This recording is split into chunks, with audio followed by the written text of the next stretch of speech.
Hey everybody, welcome back to another episode of Hops Geek News. I am Matt. With me is Lauren, and we are a show that talks about comic books, movies, TV shows, and typically we feature a beer of the week. This week we have a fantastic guest. If you have caught Netflix show Cuphead, you might know a thing or two about this animator. We will get to her in just a second. However, first things first, some housekeeping items.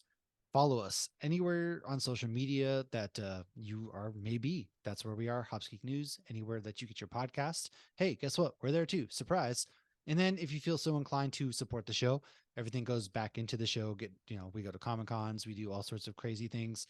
Patreon.com/Hops Geek News. Surprise. No shocker there. This week, like I mentioned, I am drinking a beer.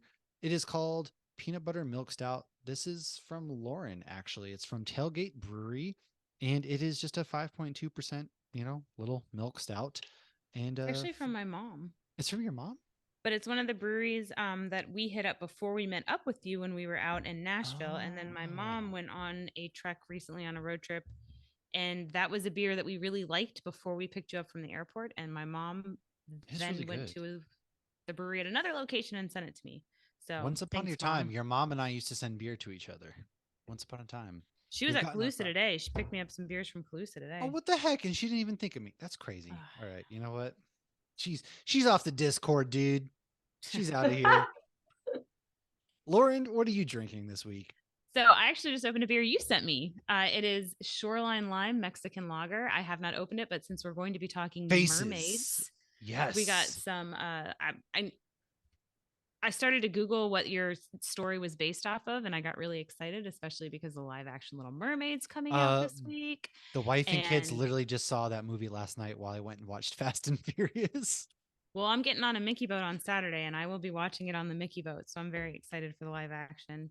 And of course, I have it in a little sea turtle glass. Oh, all themed. So Look yes. at that. I will So say, first of all, shout out to that oh, brewery, this smells Faces. amazing. It's a really good brewery. My friend, I've known her since God, I'm 32 This is now. really Yeah, I think good. I was 14 years old when I first met her. Um, she's like their social media person. She does all their cocktail menus. Alyssa, who I'm actually going to run into and see at Charlie's wedding next month in Malibu, she works there. It's a really great brewery in Massachusetts. I always get I'm from Massachusetts, but I always get like my M's confused. You're I think it's Malden, Mass. I always get that confused with Medford for some reason. I don't know. It's there. Go check it out. Anyways, our guest this week, Tina, comes to us. We're going to talk about something really exciting. She is working on a short animated film that I'm going to let her talk about in a second. But Tina, welcome to our show. How are you doing? And then I know you've got a drink. So what is in Yes, that glass of yours? have a lovely soothing red, Les Jamelles. It's a Chardonnay. So I didn't get the memo about the beer, but I managed to get myself a nice glass of wine. It's the evening here, so I'm joining you all. Cheers, na zdrowie, as we said. Cheers. I do I love love a it. good wine. Oh man, we my wife and I we regularly visit wineries out here. So Oh, that's so great. I'm a big red person personally, so I love that you're drinking a nice red wine tonight. It's You Yeah. didn't get the memo about beer, but like you did get the memo because you're still drinking something that speaks to my I soul. am, thank you. And unfortunately, or I don't know, I find it's almost a curse. I've thought that one day I would acquire a taste for beer, and I've tried really hard. I've tasted every beer that I could when I would go out. I would ask my friends, and I still have not developed a taste for beer. I love all hard alcohols. I love ciders. I love wines. I cannot stomach beers. So I'm so happy that you guys love them, but I have not found a beer that I can drink yet. I Maybe love it's that out you're there. We'll trying see. though. Yeah, I'm I mean, there trying. probably is. Yeah, I am that's trying. I yeah. still Just keep keep your trying. mind and your palate open, and yeah, you never know. Have you ever tried sours? Yeah, so sours were the ones that I could like stomach the most, but I'd be Mhm. like, a sip is nice, and then I'd have two or three sips, and I'm like, I can't do this anymore.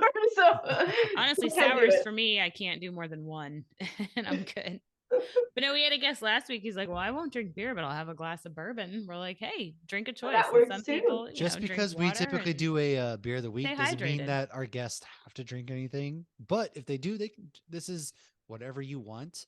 as long as you're just here to have a good time. It's happy hour somewhere, so. It is. It is. Um, Absolutely. so how we start with all of our guests, a lot of times we have comic book creators, or that seems to be the bulk of our guests these days. So you're a little bit different, but you do animation and you do video You're our games, and now you're first promoting animator, this. actually, which Yes, is Oh that's why my I keep. honestly has me wicked excited. I'm not gonna I lie, am 'cause so honored. I I hope I'm love not it. the last. I hope you That's get more No. amazing animators up here. Well, that's what I keep wanting to say, comic book, and I keep stopping because I'm like, no, that's not what she's drawing. That's not what she's creating. But we do always start with geek origin story. So we're still going to do that because we feel like Sure. all of us have a little bit of geek in us, especially if you're creating, video games and whatnot. So what is your geek origin story? How did you fall in love with something that is considered quote unquote geek? Oh, so I was born in Poland. We immigrated to Canada. I am a Canadian during communism. So because of that, we decided to leave, which was absolutely great. And I have an older sister who's absolutely perfect, and it was really hard growing up with her because she did everything perfectly. She has long blonde flowing hair. She's beautiful. She's social. She skipped crawling as a baby because fuck crawling. She started walking right away. She speaks 7 languages fluently. She's a professor at a university, and I draw stuff. So we're very different. And because of her, when I was a kid, I was an extreme tomboy because I was trying to be as different from her as possible. So my geek origin story is that I am very adept at saber fighting, archery. I do archery Oh, off of horseback. That I is learned how what? to throw knives. What? Yes, I wow. do She all took those it things. next level. I This is love like our that. most badass guest we've ever had right here. Thank She's you. And then throwing at like knives age off. 20, I discovered dresses, and now I wear them all the time. I love dresses. I became super girly in my 20s, but like for the entire first part of my childhood, I was wearing, baggy t-shirts, throwing knives, and being generally a warrior. That was I actually did like reenactments of battles, so that's pretty nerdy. In Poland, there's this one fight that 10,000 people come to watch it, and several thousand people recreate this battle on the field where it took place. It's like a medieval battle. Mhm. And so generally the fighting is with like swords and battle axes and stuff. So they don't let women of a certain stature actually fight in the melee just because of safety. But I was on the archery division, so we would like be like these giant archery units on the ground with like arrows of foam so that you don't actually hurt people. Murder anybody. But it's really cool. It's like a little bit Lord of the Rings because like your captain tells you when to like aim and then when to fire. So like all the arrows come in this swarm and they like hit the battlefield where everybody's fighting. And there's rules that if you get hit in a certain place with an arrow, you're supposed to fall. So you'll see like a whole bunch of dead people, which is kind of neat. That's pretty awesome. That is so amazing. Yeah. So now going from that to animation. So how did you get into animation, and I would guess basically fall in love with it if you're pursuing this passion at this point? Yeah, so one of the few things that I was good at growing up was drawing, and I was very serious about it from a very young age. I decided, like at age 8, that this is my true passion, and I'm going to follow this. I started learning anatomy. I was also, kind of into warrior stuff and riding horses. So I was drawing animals. I was painting horses. I was painting warriors and battle scenes, and then I developed into portraiture. And so I painted rich people for a while growing up to make some money because, as an immigrant child, we didn't have a lot of funds. And so I wanted to learn how to ride horses, which is not the cheapest of sports. So I was peddling my art at stables and painting people and their horses. So I did that for a long time. So I was very stuck on realism growing up. I really wanted to learn how to draw proper anatomy, muscle structure. I painted in oil paints. And then as I got older, I was a teenager, I applied to a job on movie sets to paint movie sets. I painted for The Aviator with Leonardo Oh, DiCaprio. yeah. Yeah, so I was Oh, that's awesome. I was in a studio there. This was like when CG was still a little bit iffy. So they actually would do like an entire backdrop, 80 feet by 90 feet of, let's say, the New York skyline in 1922. So we would put that in outside of the office windows on a set, for example. So I did Wow. that. And then I finished high school. I actually didn't tell that job how old I was. I just applied to it. I was a teenager. And so I finished high school, and then I went into a certificate program. So it's like I guess a college, but you just get a certificate. It's for people who want to work. And it was a program called Illustration and Design. And so I wanted to be an illustrator. It's the first time I ever touched a computer when it comes to like software when I went to school. And I also, I don't know if it shows, but I like acting. I was like a theater kid as well. I love being on stage. I love making people laugh. And so I wasn't sure if I want to pursue art or drama.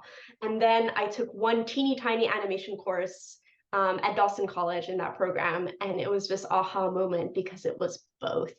It's acting with your drawings. So then I fell in love forevermore. That's awesome. This is like the Forevermore. most fun. I love this. This whole story is amazing, especially because I didn't know that about the Aviator back then because I don't think I've watched that since I was a teenager. So it's fun, the little tricks behind it, and then, haha, I get to do both acting and drawing. That's amazing. Yes, it's great. It was the like, the light, the skies open, there was a flood of light, all that happened. And I decided this is what I'm gonna do for the rest of my life.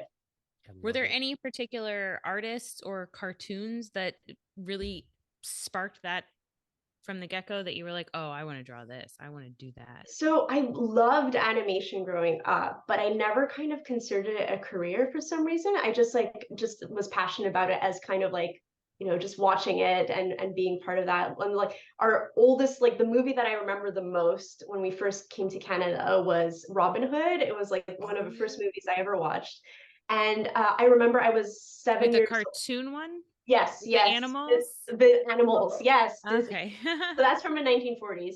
And so I remember that because there's a bunny that does archery in it, and his name is Skippy. And Skippy was 7 years old in the film, and I felt so like passionate about this because I also loved archery and I also just turned 7. So to me, it was like the best movie ever and became a family cult classic. We would watch it every Christmas. And my sister got married last year, and she got married to the one of the songs from Robin Hood. And everybody assumes it's the love song. No, no, no, no. It's the song from the credits, the like really bouncy do do do do do do do do. So she like walked down the aisle to that song. That's amazing. Yes. And so I love that. I love Miyazaki films. I was a huge Avatar: The Last Airbender fan when Oh it came yes. out.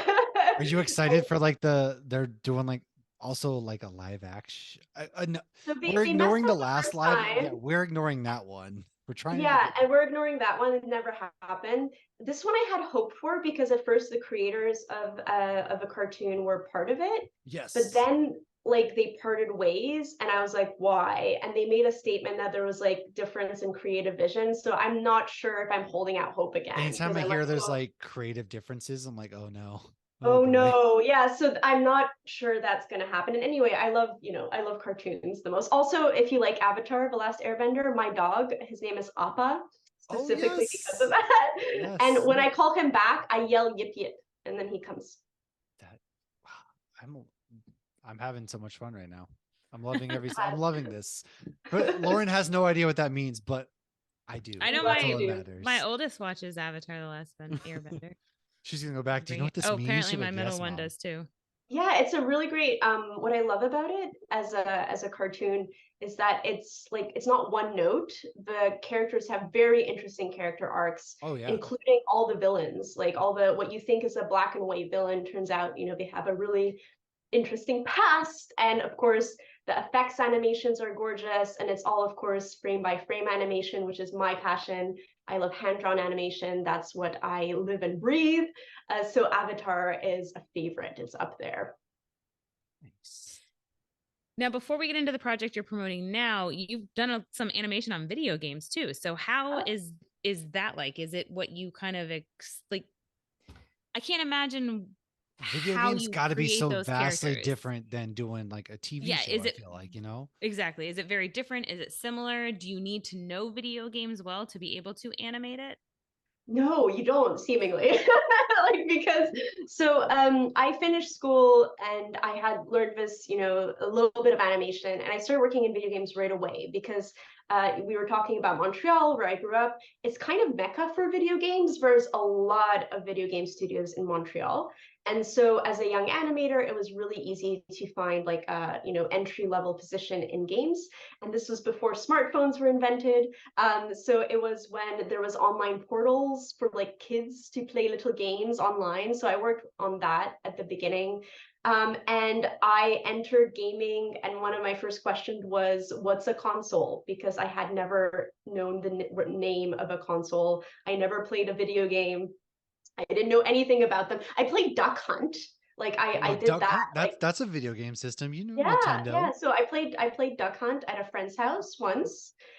So that was my entire background in games before I started working in them. And then because I was working in them, I learned a lot about video games, not by playing them, but by just living in the space and like hearing everybody else talk about them. So I did that for 8 years. I worked in casual gaming, always as a 2D animator, never touched 3D. But then they started promoting me too much, and that was terrible because I was drawing less and less and less, and going to client meetings more, uh, filling out spreadsheets and Ugh, training juniors. And I hate people. So me it too. wasn't the best fit for me. I didn't even remember the names of my juniors, bless them. I would just name them numbers, like 1, 2, 3, 4, 5. That was Well, what not I. to mention like your passion lies in drawing. So it sucks when you get to a certain like, oh, you're so good at this, we want to bring you higher. But when Yeah, they I'm bring you gonna tell higher, you to like stop doing yeah, they, it. they pull you away from the thing that like you love to do and what got you started here. It sucks. It's a Yeah. curse in many industries, I find. So what happened to me is I did that for 8 years, and then I flipped a table, or I tried to flip a table, but they screwed them to the ground, sadly. And I quit my well-paid job, and I went back to school as a mature student. And it was very cute because I was over a decade older than all the kids I went to Sheridan College for animation, and they didn't get my references because I have a baby face. So like at first I like flew under the radar and they thought I was a kid as well, but like no, I made 90s references and then everything. Ugh. Anytime I make a 90s reference and nobody gets it, I'm just like, I'm gonna go die now. It Yeah, I'm gonna hurts. go die now. It really hurts. So I did that. I went back to school. I became a poor student again, and I did nothing but paper animation when I went back to school. And it was interesting because a lot of the projects you can choose what medium you want to do, and to me, like the glory is like actually flipping paper and drawing every single drawing and seeing that come to life. Um, Mhm. and so I stuck to my guns. I was like, this is what I'm gonna do. And throughout my entire career, I was at that shift where 3D became really big and Oh 2D was dying. yeah. So Disney closed down their 2D department. Princess and the Frog was like the last big thing they did before they did a bunch of Love sequels. that movie. Yeah. Yeah, and it was so depressing because you're like, well, my hope is over. Nobody will ever hire me to do frame by frame animation again. But I was too stubborn or too stupid or both, and I ignored everybody's advice to do 3D, and I kept doing what I was passionate about, which is 2D animation. And for two reasons. One, I was like, okay, so animation is hard in general. You have acting, you have timing, you're trying to, portray emotions, staging, all that stuff is in every medium. However, in 2D animation, on top of all that, you have to draw real good. Like you have to be able to keep the character on model, you have to keep the proportions right, you have to be able to rotate your drawings in space. And so I was like, okay, so if I learn the hardest animation first, worst case scenario, I'm a good animator, and then I can learn other mediums later if I have to, and adapt. But I wanted to learn the hardest way first, so paper animation. And while I was in school, I was putting up, people told me you should put stuff online. I didn't know this, so I started putting my animations up on a little blog, and they were all paper animation, all traditional. And Studio MDHR, who made Cuphead the video game, found that blog. I have no idea how, and they hired me. So that was the beginning of a dream job and the kind of turning point in my career. I love That's that you like awesome. stuck with something and it pays off too. Everyone's like, you Isn't need to that go to weird this when that new happened? way. Yeah. Well, because like I feel like everything in a roundabout way always comes back because we're seeing like in fashion or whatever it is, it always comes full circle. So it's no, you stick with what you love, and eventually it's going to pay off, and it did. Yeah, and I think this is something that I talk to a lot of young artists about very often, is that usually when you start out, like you have something that you're super passionate about when you're starting out as a young artist, and then you're desperate to find your first job, and you'll be thrown into a random part of our industry because it's the first job that you get. And at some point, it'll start like creating a path for you. Let's say like, oh, I really want to be a 3D animator, but I got this job as a rigger. At least it's in the industry. Like I'll do rigging for now, and then hopefully one day I'll be hired to be an animator. And then you get like promotions as a rigger, and then you get like more down this like path of becoming a rigger.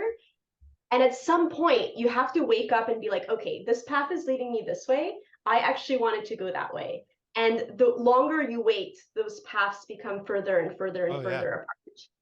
And it's so at really some point, you have to jump. You have to like stop, and you have to like become a junior again in the thing that you really want to do. But now you have this life experience and like contacts in the industry. So it's a little bit easier, but you have to make that decision. You have to make that decision to pursue what you actually love. And it's absolutely terrifying and it's scary. And not everybody has the guts to do it. And trust me, I cried a lot throughout a lot of this journey, trying to get to what I want to do. But I was lucky enough to also be lucky because you can do this, you can be brave, you can do all the things, and if luck is not on your side, sometimes it doesn't work out. But I was lucky, and so I got to work on Cuphead, and that was a dream job. It was all animation on paper, and it was a video game animated on paper, which was hadn't been done since the 1980s with like Dragon's Lair. yeah, oh, yeah, So yeah. so it was an absolutely amazing experience. I really, really enjoyed it. In Now, saying this, from 2D to 3D, obviously, we all picture, Lion King's 2D, Toy Story's 3D.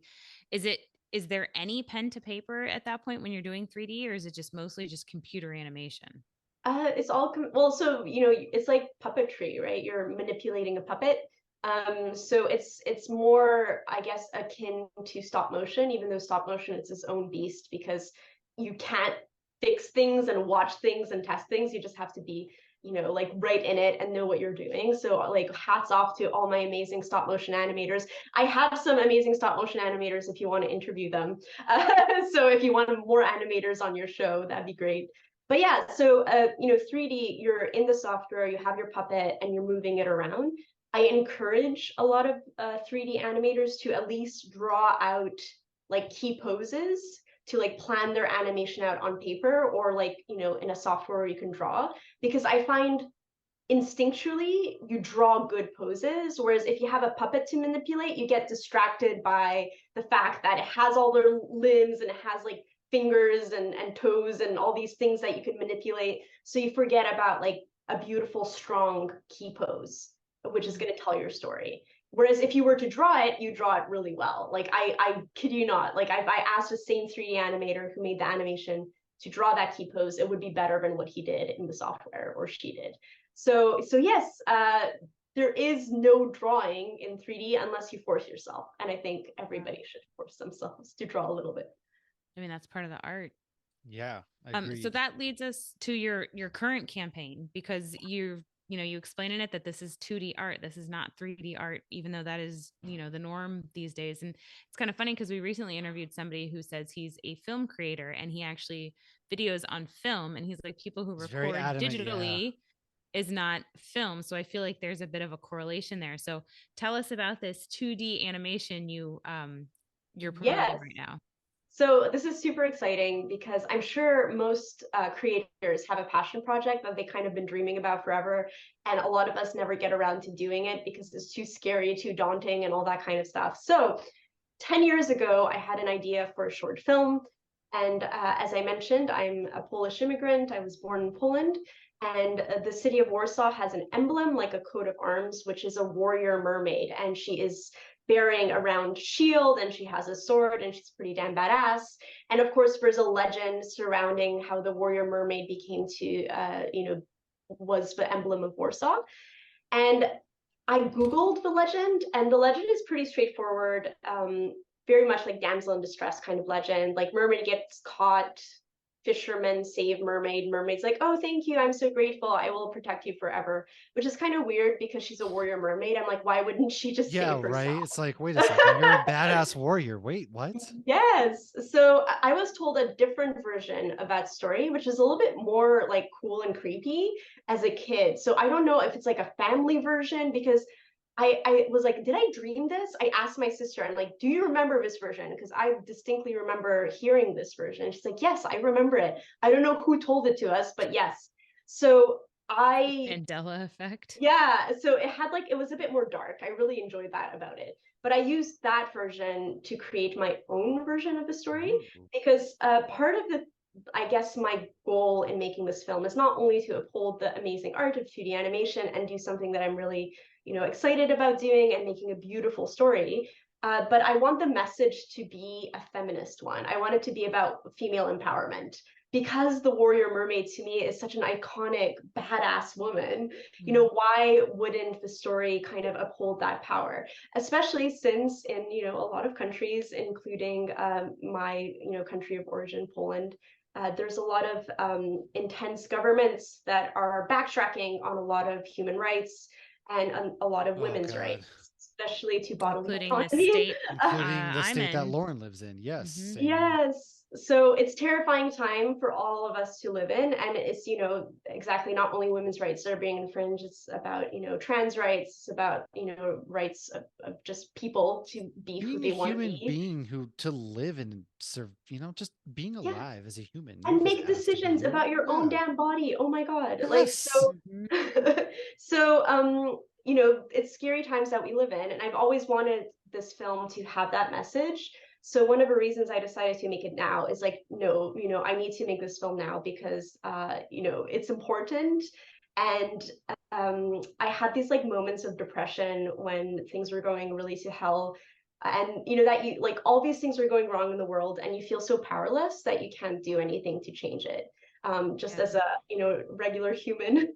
And so I talked to my very smart sister who's a professor and she studies human rights as well as a lot of other things, and she told me like, you can't get into this kind of hole of depression because you can change things, but you're going to change things in your tiny sphere of influence. And Hmm. if we all focus on the tiny sphere of influence that we have and change things for good in that sphere, that's how the big changes will come to pass. And so I kind of took heart and I was like, okay, so what can I do? In my sphere of influence, I started mentoring other women in games. I started doing, anything that I can, like to be visible and to go to festivals and talk. But also, this film is my way of, my sphere, like art as activism, right? Like having art with a message, and I think it's important to make it now. Right. Yeah, no, the best art always has a message. And so in prepping for this interview, I Googled this story and learned that she is the alleged sister of Ariel. So I thought that that was pretty cool. So there's many different versions. There's one Mhm. that she's the sister of like a Danish mermaid as well. So there's different, very different, like she's definitely a sister of somebody. Like in every Right. version, like there's two mermaids and they split up and one of them goes to Warsaw. So there's that Wait, it definitely. might have said The Little Mermaid, not the Disney one, because The Little Mermaid is Danish. Yes. So Oh, I so think there you I go. just So I that's just probably it. synonymously put them together. I mean, Yes, that's why probably it. wouldn't you? Yes. So there you go. So yes, she has origin stories as well. But what's really exciting too is I want, to do this beautifully traditionally on paper. And I'll show you guys some drawings from the Ooh, animation tests that I've done if you want to see. Oh, yes. definitely. That was always, I loved drawing as a kid. I was never good enough to be an I animator, but suck at as a drawing. I kid, love writing. Yeah, I love well, writing. I I can can't also draw. only copyright things. I can see Simba and So I can here draw we go. Simba So here's like perfectly. that little beautiful test shot that I was Oh trying to wow. animate. So it's, really old school. Everything is going to be hand drawn So on for those paper. That's just so listening, good. she's flipping the pages and you're seeing like that old fashioned Yes, like you can cartoon see flip. the movement just by me like doing Yeah. this, it's like a flip Yes. book, right? It's the same thing. So yeah, so this is my test shot. And it's all going to be beautifully hand drawn. And there's a few reasons that I'm doing it this way. First of all, because I love the feel of paper. It makes me super happy. Two, with all the terrifying things that are happening in the art world with AI and so on, I think there's going to be a shift to the appreciation of the human artist and the human hand, when it's very obvious that like a human touched this. And when I draw on paper, obviously you make mistakes, there's no undo button. It has a certain kind of charm to it. And so I think this is why Cuphead was so popular, because it had that charm, that like human hand, not perfect charm. And so I want to uphold that as well. I want to uphold the old school, artistry of paper animation. There's also something beautiful about drawing and painting that you get lost in it. Yeah. Yes. Well, you And can there's only appreciate two. like Yeah. it has that, again, that human touch to it, but it's like I almost want to say there's a sense of love. Like with AI, it just feels soulless. When you look at an AI It picture, is you can, soulless. It yeah, actually is. It's not exactly. feels. Literally It doesn't soulless, feel, yeah. but it is soulless. But like when you look at an AI picture, it is literally soulless. You can tell AI did this. But when an artist takes But the time art, to, it's the imperfections that make it beautiful. I mean, Yeah, that's and it's people like too. also your experiences as a human being, all that shapes you as an artist. And so every piece that you create, you're bringing all this life experience, all these thoughts and messages into the art. And I think that's super Good and important. bad. oh Yeah. yeah, Yeah. So, I'm guessing you did not work on this completely by yourself. So, can you tell us what that was like working with other people, or how much influence did you have from other people, and how did that all go? Oh yeah, so this is super exciting, especially when, I was saying at some point you have to decide to just follow your passion project. And I've been thinking about this for 10 years, and it would have been a very different film had I made it 10 years ago when I first had the idea versus if I'm making it now. And the big difference is that I've gotten older and wiser, and I've decided not to do it alone because I probably would have tried to do it alone in my 20s, and I would have had a burnout and it would have been awful. And I would have like cried a river, it was still a river of tears in order to make this film. So this time, no, I am doing it as part of a team. And I think what's glorious about that is not only do I get to, find support, and it makes it easier to have people supporting you to make this film, but also all the individuals that I'm working with are bringing their own experiences and their own background and stories and opinions into the project, which is making it even better and more interesting and wonderful. So, for example, I don't write. I think, Matt, you were saying that you I like do writing. like to write. Yes. Yes, whereas I don't. I hate it. I'm so bad at it. And so I had the idea of the story, but I'm not a script writer. I'm not somebody who could make this into beautiful, poetic, especially See, dialogue. I could not I'm write the dialogue. exact opposite. Is I have like these grand stories that I can do. I am the opposite. It's like I don't know how to bring it to life visually. Well, there you go. So we each have our strengths. And Yes. so I hired a really awesome friend of mine who I've known since I was like yay high. She's an actress, and also just like she studied journalism. She does live action acting. Her name is Zarin Darnell Martin. And she just started script writing as part of her portfolio. And so I asked her to write the script for me, and she did an amazing job.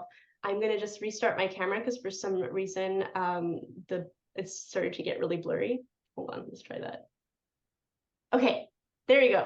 That Back in did clear it focus. up. That was funny.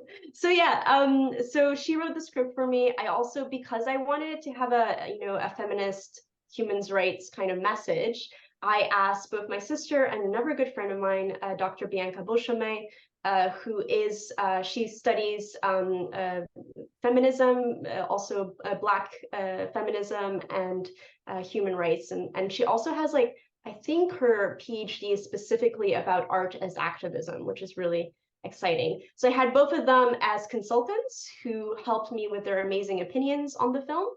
And then I managed to find, amazing people online. And one of the things that was super important to me as a person who's worked most of her life in video games, even though I've done some TV and some film, I worked on Green Eggs and Ham for Netflix and And on Space Space Jam Jam. and Space Yes. Jam and New Legacy. I worked Yeah. on that.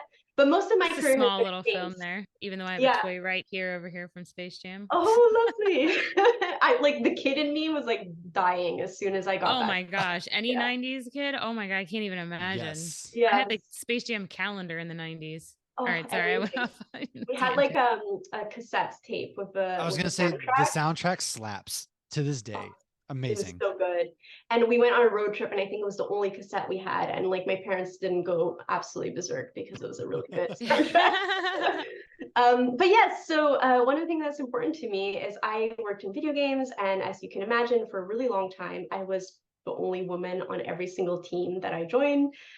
Maybe there was another woman in HR, and that's about it. Obviously, things are changing now, which is really exciting. There's a Yes. lot of young women coming into video games, and they're super pumped and super exciting. But most of my life has been working with men, and most of it has been straight white men. And again, that's slowly changing. And so I'm making a movie about a warrior mermaid and about female empowerment. So it's very important to me to work with a predominantly Women X team, so people who identify as women or who are gender nonconforming. And I found incredibly talented people to fulfill every role. I got an amazing VFX animator, so all the water and like fire and whatever else is going to be happening in the film is going to be animated by Sonia Fursova, who's in Ukraine. And then I have people helping me with sound because I know nothing about sound. So I have a sound designer, Alexandra Hundo, who's from Canada, but also an amazing composer, Mariana Caligari. She's, I think, half Brazilian, half Italian. And then I have some other artists helping me out with layout, with backgrounds, things that I am not really good at, with storyboards. So I have a really nice team, and you can check them all out. I have a website called sirenkafilm.com because the title of the film is Sirenka, Legend of a Warsaw Mermaid. And you can check out their profiles and their portfolios and all that kind of stuff because we're all incredible individuals. Was that a bit of a challenge? You mentioned the animation with the water. Was that a bit of a challenge to have it be animated underwater?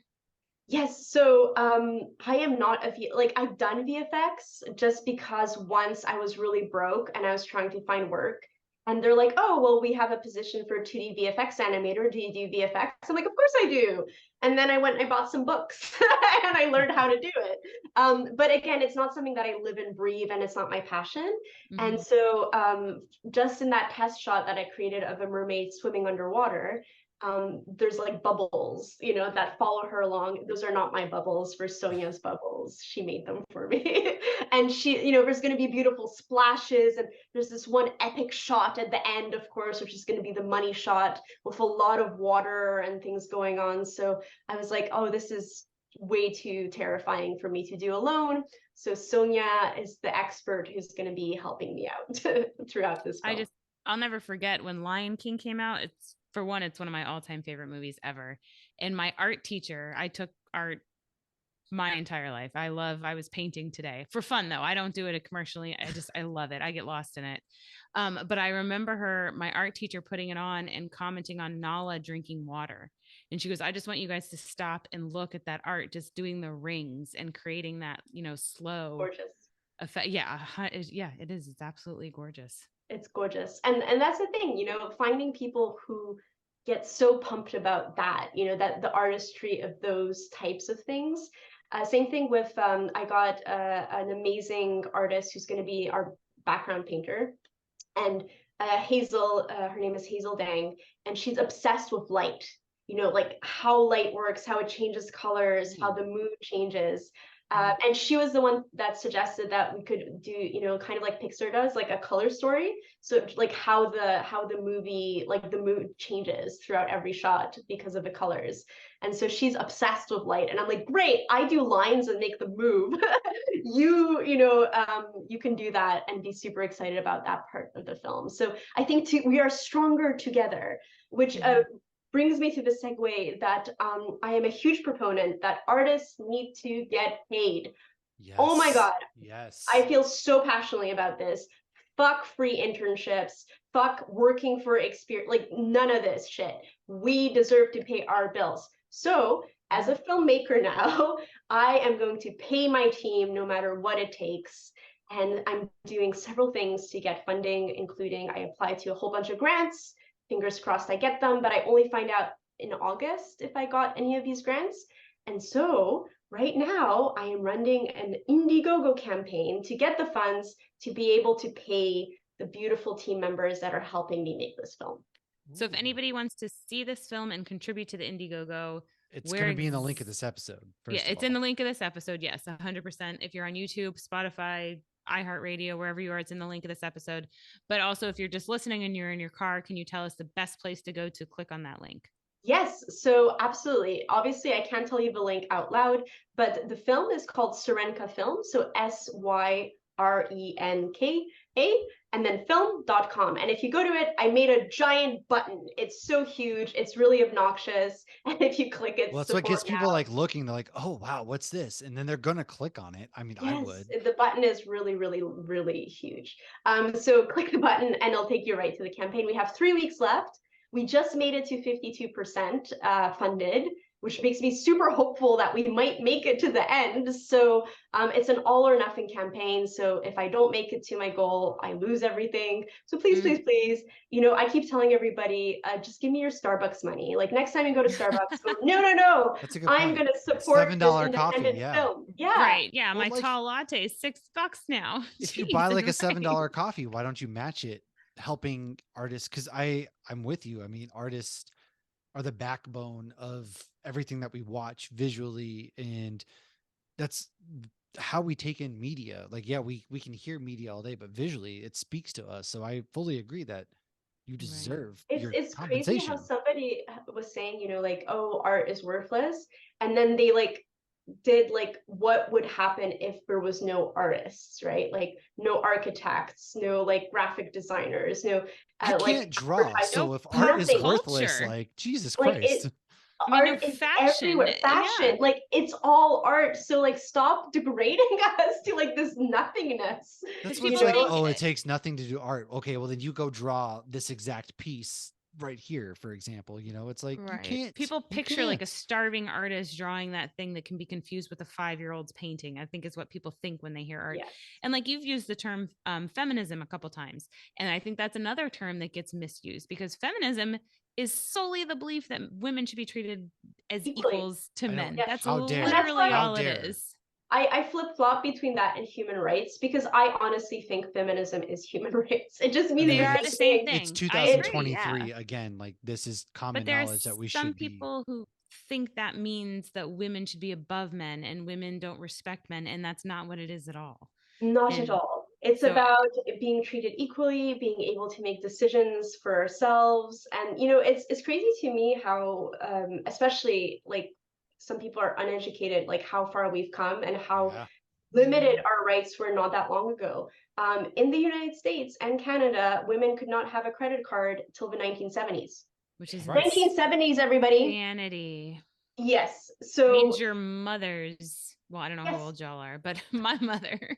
yeah, she Yeah. couldn't have a credit card. So in her own name, like if there was a man to sign it with her, then yes, but not in her own name. So it's not that long ago. And unfortunately, if we don't keep fighting and if we don't, all stand up for equal rights, It's gonna go some of backwards. those, the progress that we've made can backtrack very easily.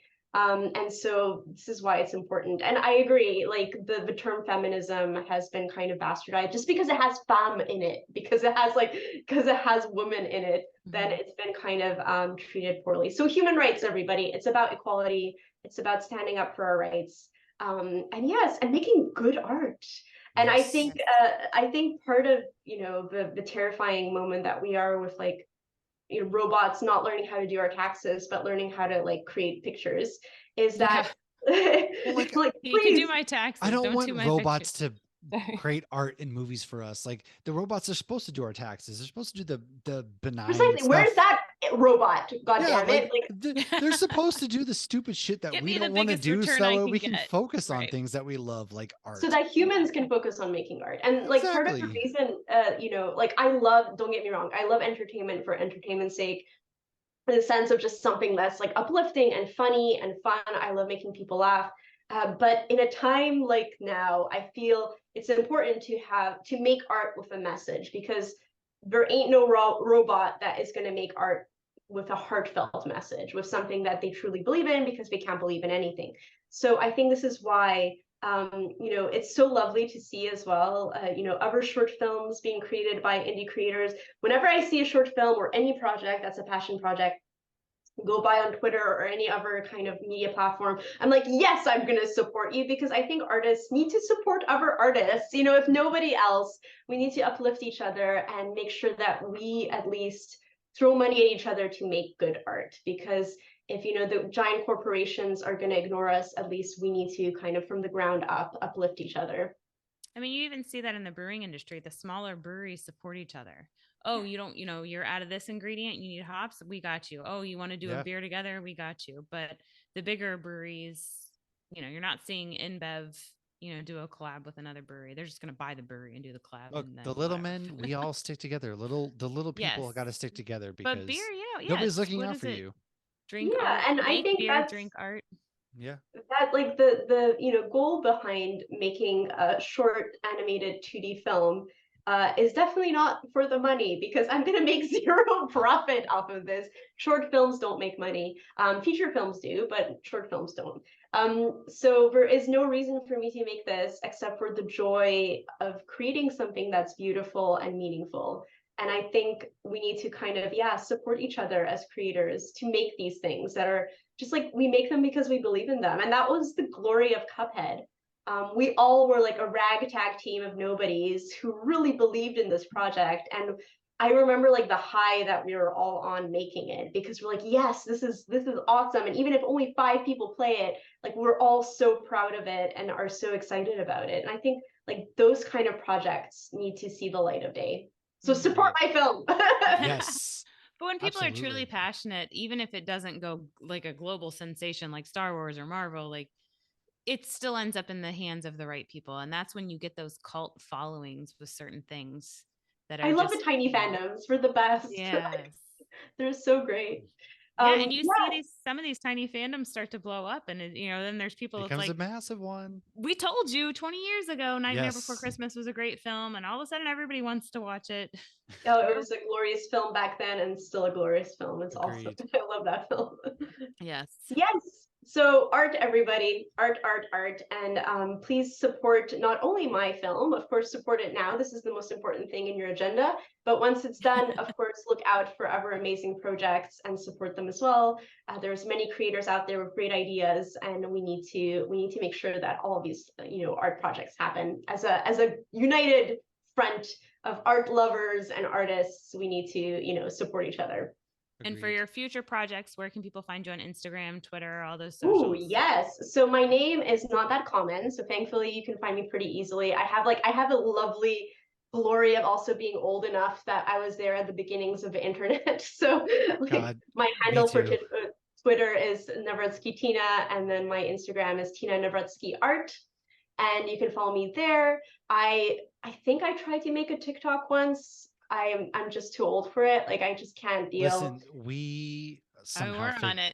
And I think I I'm would say older we than figured you, it out. So maybe I'll figure it out, but it's too late now, like in the sense of for this campaign. I don't think I have a following at all on there.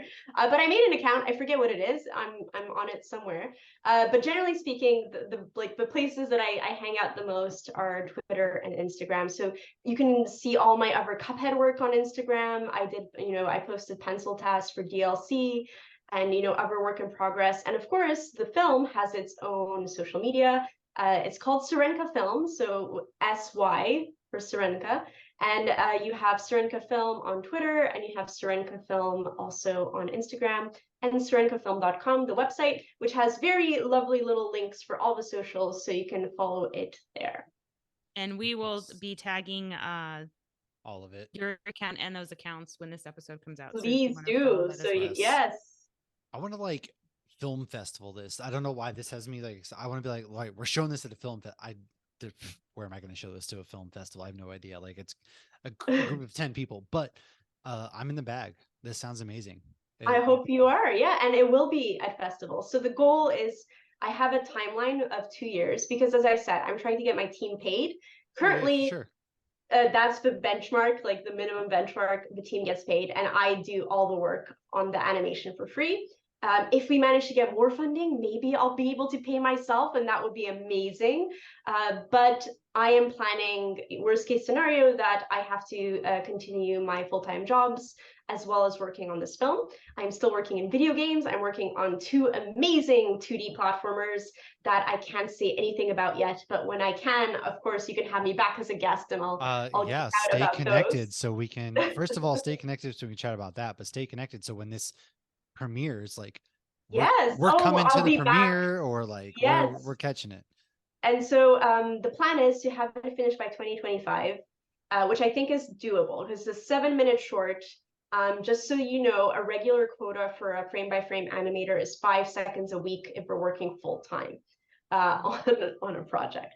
So it takes a long time to do full frame by frame animation. So I'm thinking 2 years makes sense. So 2025, the plan is to have it at all the festivals, try and Yes. get it in Europe, in the United States, all over the world. I'm going to be, finding the best and biggest festivals to get it shown absolutely everywhere. So it'll be a huge campaign to apply to all those festivals. And once it's completed its festival run, then all the backers get priority. They're going to get the film sent to them, download, in full resolution. So if you give $20 Canadian, which is less in American, so $20 Canadian or more, you get the film. So you're going to get the film as a priority. And then once all the backers have a film, at some point, it will live happily ever after on the internet somewhere where everybody can enjoy it and everybody can watch it. Nice. That's awesome. Well, Tina, thanks for hanging out with us. Thanks for sharing this. Like this makes me really jazzed. Cheers. I'm excited. Yes. So Cheers. I can't wait to check this out. I can't wait to see this. I hope everybody backs it. I mean, who the hell doesn't love mermaids? Right. Have you seen Right? a new mermaid documentary on Netflix? I need to watch it. I watched There the trailer is. today. I saw that the other night. I didn't watch it, but I saw it Oh, was on that's there. exciting. I need to watch that. I love all the mermaid things. And one of the reasons I wanted to do my campaign now is just because it's mermaid for a few more days. Oh. Yes, but the Indiegogo does not end in May. It still has 2 more weeks in June. So you have till mid-June to make us get over that line. We're at 52% now. So push We're us, doing push it. us higher, everyone. Come I on, we can believe. do it. I believe. When my oldest was about 5, my mom told her that mermaids weren't real, and my parents have been divorced since I was 5. So my dad took her to the famous mermaid bar in Fort Lauderdale, because that's where we lived at the time. That's in Analyze This, and she saw the mermaids swimming. That's hilarious. That's the funny, way yeah. to do it. My I think God. it's a shipwreck bar. It's like a famous bar in South That's Florida, right on the awesome. beach at a hotel. Yeah, super One of cool. the You people literally see that the reached mermaid out swimming. was a professional mermaid, like somebody on Instagram who Oh, like does fun! that for a living as a professional mermaid. I She didn't Have reached you even know out ever that to was a been? me. thing. Have you been to Weeki Wachee in Florida by any chance? No, I've only been once to Florida and it was on a business trip, so it was a long Okay. time ago. So it's like old school Florida, like north of Tampa on the west coast is Weeki Wachee, and it's actually springs, and they do the Little Mermaid, and they swim through this tiny tunnel in the spring water, which is very cold, and they act out this whole Little Mermaid thing, and you're sitting there watching, like you're dry, and it's a screen, but they're in natural water, so like a fish can just come swimming, and it's Huh. it's so cool, and That's like insane. again very old school Florida. If you like Google it, you can see like all these amazing pictures, and then they have like another area with the springs with slides going into it. Check it out. It's one of the very underrated. You think Florida, you think beaches and Disney and not great things these days, but the old school stuff, the springs and everything is awesome. So Weeki Great. Wachee Well, there you go. mermaids. Yes. Yay to mermaids, everyone. Yes. Happy That's mermaid. right. Yes. Happy I'm at. mermaid. I love Star that. Wars and mermaids. I mean, can they get any Yes. better? I love it. Thanks again. Yeah, thanks for hanging out with us. Follow Tina, follow this, back this project. If you don't, well, I'm not gonna come after you. I will. I will come She'll come after. after you. I'll beat you with my crutches. So that I currently have, really because slowly because he can't I'm not catch going up. anywhere at the moment. But do that, and we thank you again, Tina. Yeah, you're home on this show. Feel free to hey, I have this going Yay. on I, right I now. I will definitely be back. It's been such a pleasure. Right. Well, thanks for hanging out with us, everybody. We will see you guys next week with a great show that I don't know what we're doing next week as of right now, but it's going to be fun because it's The us, world is right? our oyster. It is. Lauren's going on a Disney cruise. So enjoy that, Lauren. I will be here living vicariously through you. I'm bringing my kids if that makes you feel better. My son did ask to go on a Disney cruise yesterday, so They're the maybe best and the most environmentally we're friendly. going on a joint vacation next spring. We'll see. Let's do Everybody, it. Disney cruise, it's May. Be safe. Don't make any dumb choices now that summer. Have fun. And we'll Yes, see you make good guys next choices. week. Cheers.